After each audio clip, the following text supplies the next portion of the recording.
Hero ini sangat hebat, aku sama sekali tidak perlu kembali ke Fountain untuk isi darah. Kata Kina setelah bermain sebentar. Benar kan, sudah aku bilang hero ini sangat cocok untukmu. Kata Ezra setuju. Kalau begitu kedepannya aku akan memainkan hero ini. Kina mengatakan keputusannya. Boleh. Ezra seperti teringat sesuatu lalu segera menambahkan, pada saat biasa jika kamu main solo, ketika bertemu banyak musuh, ingat segera mundur, karena seringkali teman satu tim sibuk dengan diri mereka sendiri, tidak akan mempedulikan kamu, juga tidak memberi support tepat waktu. Jika kamu mati, mereka hanya akan mengatakan kamu feeder, mengerti? Sebenarnya yang dipikirkan Tuan Muda adalah Kina sebelumnya selalu memainkan hero yang rapuh, ditambah Kina kurang peka, sudah pasti mudah dibunuh. Sekarang dia telah berhasil membujuk Kina untuk menggunakan hero tanker, sehingga tidak perlu menjadi sasaran musuh lagi. Meningkatkan survival rate sama halnya meningkatkan pengalaman bermain game, dengan begitu Kina kedepannya tidak akan ingin menggunakan hero tampan yang rapuh lagi, juga tidak akan sepanjang hari mengatakan hero Phoenix sangat tampan. Harus dikatakan Tuan Muda si Raja Pencemburu Kota Leicester ini berhasil membuat sebuah rencana yang besar. Mengerti. Kata Kina dengan patuh tanpa tahu bahwa dirinya ditipu. Selanjutnya, di bawah bantuan dan perintah Ezra, sebagian besar kill dicetak oleh Kina, dan Kina juga tidak pernah mati. Ezra sengaja sering mati dibunuh musuh demi membiarkan Kina mendapatkan MVP. Pada akhirnya game berakhir, dan Kina tentunya mendapatkan MVP ini membuatnya merasa sangat senang hingga bersembunyi dalam selimut diam-diam tersenyum. Harus tahu, selama main game ini adalah pertama kalinya Kina mendapatkan MVP menang dari usaha sendiri. Tok tok tok. Bunyi ketukan pintu. Masuk, kata Ezra. Vito Okto memaksakan diri untuk tersenyum, membuka pintu dan berjalan masuk. Kakak kedua. Vito sejak tadi telah tiba, sehingga tentu juga mendengar bagaimana kakak keduanya menipu kakak ipar Kina untuk memainkan hero yang begitu jelek. Vito di luar tertawa terbahak-bahak mendengar kakak keduanya berkata sembarangan dengan nada serius. Mantap, tidak disangka kakak keduanya juga punya sisi yang mengerikan seperti ini. Ada masalah, kata Ezra sambil menatap ke Vito. Ezra tentu saja tahu bahwa adik ketiganya telah berdiri lama di luar. Vito berkata, iya, besok aku sudah mau kembali kota Zaun, maka itu ingin membicarakan sedikit masalah denganmu sebelum pergi. Kina. Ezra memanggil Kina yang sedang bersembunyi dalam selimut, ada hal yang ingin aku dan adik ketiga bicarakan, aku keluar sebentar. Oke, kata Kina. Kina juga mendengar bahwa Vito akan kembali ke kota Zaun besok. Kamu sudah harus istirahat, jangan main game lagi, oke? Nanti aku akan suruh Judith bawa kamu keluar untuk menghirup udara segar. Ezra menyimpan HP Kina dan berpesan dengan serius. Iya, pergilah. Mengapa Ezra selalu menganggapnya seperti anak kecil? Iya. Ezra berbalik dan menyuruh Judith masuk, setelah itu baru pergi bersama dengan Vito. Di luar koridor rumah sakit Vito berjalan sambil bercanda, kakak kedua, kamu menipu kakak ipar Kina untuk memainkan hero yang begitu jelek, bahkan berkata sangat gemas dan lucu, membalikkan keadaan, apa tidak merasa bersalah terhadap hari nuranimu? Apa hari nuranimu tidak tersiksa? Kamu ingin cari mati? Kata Ezra dengan sinis. Vito tiba-tiba merasakan hawa dingin di lehernya, dan segera mengencangkan syalnya. Tidak ingin mati maka tutup mulutmu, kata Ezra. Dia dengan susah payah dan baru berhasil menipu Kina untuk memainkan hero jelek, tentunya tidak berharap tipuannya ini dibongkar oleh orang lain. Mereka pergi tempat parkir, dan masuk ke dalam mobil. Vito memberikannya sebuah perekam suara dan berkata ini adalah rekaman percakapan yang diam-diam aku sadap, yakni percakapan antara Ahri dengan seorang wanita asing, tapi mereka menggunakan bahasa Jerman, aku tidak pernah belajar bahasa Jerman, maka itu tidak tahu apa isi percakapannya. Karena kerjasama bisnis yang mengharuskan berurusan dengan berbagai orang asing, selain mahir 6 bahasa yang ditetapkan oleh PBB, dia juga bisa bahasa Jepang. Dan pekerjaan Ezra bersifat khusus, membuatnya selain bisa berbagai bahasa utama, juga bisa bahasa negara lain. Ezra memutar rekaman dan meletakkan di samping telinga, mendengar isi percakapan di dalamnya.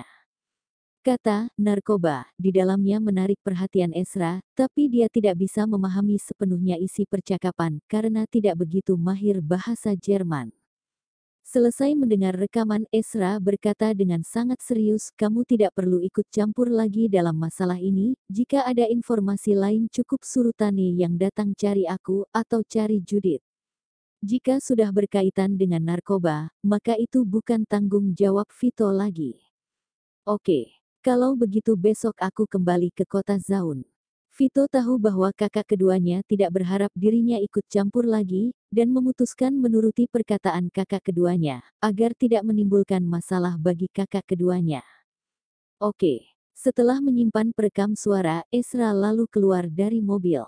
Saat berjalan kembali ke kamar pasien Kina, di koridor Ezra ditabrak oleh seorang pria.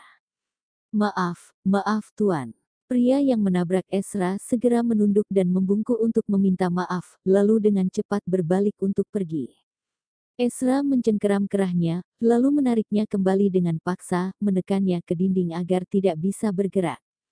"Tuan, apa yang kamu lakukan?" tanya pria itu dengan panik. "Kamu cari mati." Ezra berkata dengan nada yang sangat dingin, kemudian mengulurkan tangannya ke saku jaket pria itu, dan mengambil kembali perekam suara yang baru saja dicuri. "Hei, apa yang ingin kamu lakukan? Aku hanya tidak sengaja menabrakmu, dan sudah minta maaf." Wajah pria tersebut menjadi pucat karena sudah ketahuan, dia berusaha keras melepaskan diri dan berteriak pelecehan. "Ah!" Sebelum pria tersebut selesai berteriak, sudah ditendang oleh Ezra. Orang yang berlalu lalang di koridor awal-awal mendengar kata pelecehan, lalu melihat ke arah suara, dan kebetulan melihat adegan pria tersebut ditendang. Pada akhirnya mengalihkan pandangan ke Ezra yang sangat tampan dan berwibawa. Dan mengira orang yang mengalami pelecehan adalah Ezra. Semua orang tercengang. Pria ini begitu elegan, membuat orang iri, meski dia adalah seorang pria tapi membuat mereka yang melihatnya juga ingin melecehkannya, terlebih pria yang terbaring di lantai itu. Merasakan ada tatapan aneh dari sekitar, Ezra melihat sekilas ke mereka ini membuat mereka buru-buru mengalihkan pandangan. Dokter dan suster segera datang kemari saat menyadari telah terjadi sesuatu, ketika melihat Ezra, bergegas bertanya, "Tuan kedua, apa yang terjadi?" "Kembali," kata Ezra kepada dokter dengan acuh. Pria yang terbaring di atas lantai itu, memanfaatkan waktu saat mereka berdua sedang berbicara, dengan cepat bangkit dari lantai sambil menahan rasa sakit, lalu kabur. Ezra dengan cepat mengejarnya, dia menarik lengan pria itu, lalu kembali menendangnya seperti menendang sepak bola. Pria tersebut terjatuh ke lantai dan bergelindingan sebanyak 2 kali, dahinya membentur dinding, dan pingsan. "Tuan kedua, apa perlu bantuan?" Dokter tidak tahu apa yang telah terjadi, tapi karena status Ezra adalah seorang pejabat tinggi, meski dia ingin membunuh orang, maka yang bisa mereka lakukan adalah memberikan pisau. "Urus urusan kamu sendiri." Pupil mata Ezra sedikit mengecil, dan memperingatinya untuk jangan ikut campur. Ezra berjalan ke depan pria yang pingsan itu, dia membungkuk dengan tenang dan menarik kerah bajunya, lalu menyeretnya pergi. Dalam kamar pasien VIP setelah menyimpan HP, Judith berkata kepada Kina, "Nyonya muda kedua, tuan kedua berkata bahwa dia akan kembali ke Elysium, mungkin sedikit malam baru akan kembali ke sini, dia memintaku memberitahumu." Tuannya menelepon dan berpesan, menyuruh dirinya jangan lengah dan waspada setiap saat, jangan biarkan orang asing mendekati nyonya muda kedua. Judith menebak pasti karena tuan muda datang melapor tentang perkembangan baru masalah, sehingga tuan harus kembali ke Elysium. "Oke." Kina mengangguk dan merapikan selimut di lututnya. Kina sedikit mengernyit memikirkan perkataan Judith, dalam hati bertanya-tanya, Ezra baru kembali tidak berapa lama dari Elysium, dan mau pergi ke sana lagi. Sampai detik sekarang Kina masih belum tahu bahwa kedua orang yang menyebabkan dia masuk rumah sakit itu adalah utusan dari pengedar narkoba, dia hanya tahu masalah pelayan keluarga Okto dibunuh, maka itu Kina mengira bahwa Vito datang mencari Ezra, mungkin karena masalah pelayan keluarga Okto dibunuh telah ada kemajuan. Tapi kemudian Kina kembali merasa ada yang tidak beres. Jika masalah pelayan keluarga Okto dibunuh, Ezra seharusnya kembali ke kediaman keluarga Okto dan bukan ke Elysium. Setelah berpikir sebentar dan tidak menemukan jawabannya, Kina pada akhirnya menyerah. Judith melihat cuaca di luar jendela, matahari sore sangat pas, lalu berkata, "Nyonya muda kedua, aku bawa kamu keluar jalan-jalan." Oke. Kina sedang memikirkan hal lain, saat mendengar Judith berkata, dia hanya menjawab oke begitu saja. Detik berikutnya, seluruh orangnya digendong Judith. Kina segera tersadar kembali dan terkejut, tapi tubuhnya sudah digendong melintang. Kina berkata dengan sangat ketakutan, Judith cepat turunkan aku, nanti aku jatuh." Selain ibu sendiri yang pernah menggendongnya seperti ini saat masih kecil, setelah dia tumbuh dewasa, Kina belum pernah digendong oleh seorang perempuan, terutama sekarang dia sedang hamil bayi. Sangat takut tangan Judith menjadi lemah. "Nyonya muda kedua, kamu jangan khawatir." Selesai berkata, Judith meletakkan Kina di kursi roda. Setelah duduk di kursi roda dengan aman, Kina baru menghela napas lega. "Judith, kamu lain kali jangan menggendong aku seperti ini, aku bisa jalan sendiri." Hanya Ezra yang bisa membuatnya merasa aman saat digendong dengan posisi melintang. Jika orang lain, Kina sangat takut akan jatuh. "Oke," jawab Judith. Dia juga menyadari tindakan cerobohnya ini membuat Kina ketakutan. Tidak tahu apa karena perhitungannya sangat tepat atau terlalu kebetulan, tidak berapa lama setelah Judith mendorong kursi roda membawa Kina menghirup udara segar di luar, Ahri muncul dengan memegang seikat bunga. Melihat Ahri berjalan kemari, wajah Kina langsung membeku dan menegang. Kina teringat masalah Ahri meletakkan alat penyadap ke dalam tasnya dan juga pelayan keluarga Okto yang mati dibunuh. Meski Ezra tidak pernah mengatakan lagi padanya tentang masalah ini, tapi Kina yakin bahwa kematian pelayan keluarga Okto pasti ada hubungannya dengan Ahri. Tidak disangka seorang selebriti yang anggun dan cantik, diam-diam begitu kejam. Ahri melihat waktu sebentar, lalu berkata dengan nada seperti tidak terjadi apapun, seperti tidak tahu apapun, Abang Ezra masih belum pulang kerja. Tidak datang jenguk kamu. Jika tujuan kedatangan Nona Ahri karena ingin bertemu dengan Ezra, sayang sekali tampaknya kamu akan kecewa," kata Kina dengan acuh. Tidak ada yang akan bersikap baik terhadap seorang wanita yang terus menginginkan suami sendiri, sama sekali tidak ingin menyerah.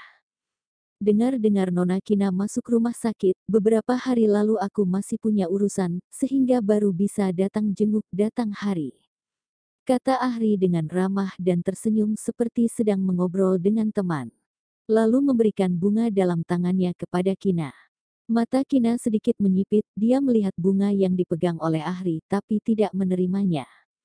"Nona Kina, kamu tidak menerima juga tidak menolak, membuatku memegang begitu saja, ini adalah tindakan yang sangat tidak sopan," kata Ahri sambil tetap tersenyum.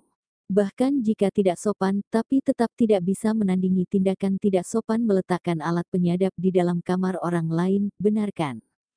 Kina tidak tahan dan berkata membalas. Tapi Kina tidak menyebut siapa nama pelakunya. Ahri sedikit tertegun, lalu tersenyum. "Kalian sudah mengetahuinya. Kapan sadarnya?" Kina tidak menyangka Ahri akan tiba-tiba mengakuinya. Seketika sedikit tidak tahu harus bagaimana merespon juga tidak tahu harus berkata apa. Kina masih ingin menanyakan masalah pelayan keluarga Okto, tapi tiba-tiba berubah pikiran. Pelayan keluarga Okto terbunuh setelah alat penyadap tersebut ketahuan. Dan Ahri sekarang sebaliknya bersikap seolah tidak tahu apapun, meski dia tanya Ahri pasti tidak akan mengakuinya, terutama masalah yang berhubungan dengan nyawa seseorang. Lebih buruknya lagi mungkin sebaliknya hanya akan mendatangkan bahaya untuk diri sendiri, jika benar menanyakannya. Melihat Kina diam, Ahri berkata dengan tenang dan bucin. "Aku tidak bisa bersama dengan Abang Ezra, juga tidak bisa melihatnya setiap hari, maka itu meletakkan alat penyadap di sekitar kalian, dengan begitu aku bisa mendengar suaranya setiap hari. Juga bisa mengetahui bagaimana kalian berkomunikasi biasanya, termasuk saat kalian di atas ranjang. Setelah tahu semua kebiasaan Abang Ezra, menunggu ke depannya setelah aku hidup bersamanya, maka sudah akan terbiasa, tapi..." Ahri berhenti sejenak, lalu berkata dengan sedikit menyesal, tapi tidak sampai 2 hari alat penyadap tersebut seperti rusak, atau bukan rusak, melainkan disadari oleh kalian. Perkataan Ahri membuat Kina merasakan hawa dingin yang menyengat di sekujur tubuh, untungnya dia sekarang sedang hamil, dan bayi memasuki trimester ketiga, sehingga Esra hanya bisa puasa seks. Seandainya dia tidak hamil, Esra pasti akan menyiksanya sepanjang malam. Begitu bukankah Ahri akan mendengar semua suara desahan cinta mereka? Kina merasa tidak ada yang lebih gila dibanding tindakan Ahri yang seperti ini. Judith, aku mau kembali. Kina menahan rasa jijiknya, dan berkata kepada Judith, oke, nyonya muda kedua. Selesai menjawab, Judith mendorong kursi roda, berbalik dan pergi. Ahri segera menyusulnya, dan berkata, Nona Kina, kali ini aku pasti bisa bersama dengan Abang Esra. Tawaran sebelumnya tidak cukup besar, maka itu Esra tidak tergoda, tapi aku jamin jumlah tawaran kali ini pasti cukup. Kina mengerutkan kening, juga tahu tawaran yang Ahri maksud apa. Apakah tujuan Ahri berhubungan dengan wanita asing itu adalah ini? Sebelumnya, Ahri menggunakan informasi rahasia pengedar narkoba yang dia punya untuk memaksa dirinya meninggalkan Esra. Kali ini, apakah Ahri ingin menggunakan cara yang sama lagi?